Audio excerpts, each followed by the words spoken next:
മനുഷ്യ വന്യജീവി സംഘർഷത്തിന്റെ പേരിൽ വനപാലകരെ ആക്രമിക്കുന്ന അവസാനിപ്പിക്കണമെന്ന് Kerala forest protective staff association 45 വർഷത്തിനിടയിൽ 41 വനപാലകരാണ് കൃത്യനിർവഹണത്തിനിടയിൽ കൊല്ലപ്പെട്ടത്. ഇത്തരം സംഭവങ്ങൾ ആവർത്തിക്കാതിരിക്കാൻ നടപടി വേണം. കേരള വനം ഭേദഗതി ബില്ല് സംബന്ധിച്ച് തെറ്റായ പ്രചാരണങ്ങൾ നടക്കുന്നുണ്ടെന്നും സംഘടനയുടെ ആരോപണം. 1969 മുതൽ 2024 വരെ കൃത്യനിർവഹണത്തിനിടയിൽ കൊല്ലപ്പെട്ടത് 41 വനപാലകർ. ഇതിൽ 10 പേർ സംഘടിത ആക്രമണത്തിന്റെ ഇരകളോ. കഴിഞ്ഞ 5 വർഷത്തിനിടയിൽ വനപാലകർക്ക് നേരെയുള്ള അക്രമങ്ങൾ വർദ്ധിച്ചുവെന്നും Kerala forest protective staff association ചൂണ്ടിക്കാണിക്കുന്നു. കേരള വനഭേദഗതി ബില്ലിൽ വനപാലകർക്ക് കൃത്യനിർവഹണ സുരക്ഷ ഉറപ്പാക്കുന്ന വ്യവസ്ഥ സ്വാഗതാർഹമാണെന്നും സംഘടന 1963 മുതൽ 2024 വരെ 41 വനസംരക്ഷണ വിഭാഗം ജീവനക്കാരാണ് ജോലിക്കിടയിൽ മരണപ്പെട്ടിട്ടുള്ളത്.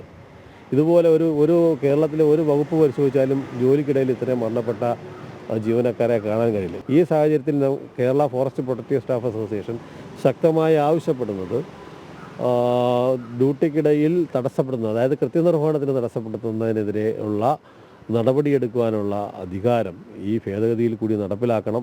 ഇതിനെ ദുർബലപ്പെടുത്തരുത് എന്നുള്ളത് തന്നെയാണ് ഞങ്ങൾ ശക്തമായ ശ്രമം.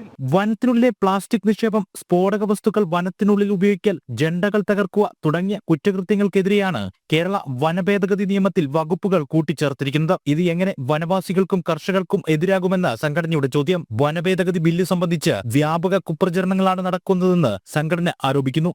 കേരള വനനിയമപ്രകാരം അത് ഭേദഗതി ബില്ല് പ്രകാരം പുതിയതായി ഇത് ഉൾക്കൊള്ളിച്ചിരിക്കുകയാണ്.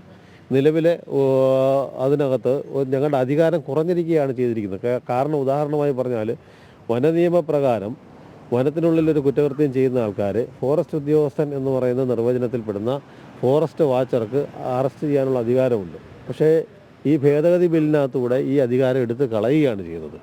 ഈ പ്രചരണങ്ങൾ, ഈ വ്യാജ പ്രചരണങ്ങൾ നടത്തുന്നത് പോലെ അമിതാധികാരമല്ല, ഞങ്ങളുടെ അധികാരങ്ങൾ കുറയുകയാണ് ചെയ്യുന്നത്.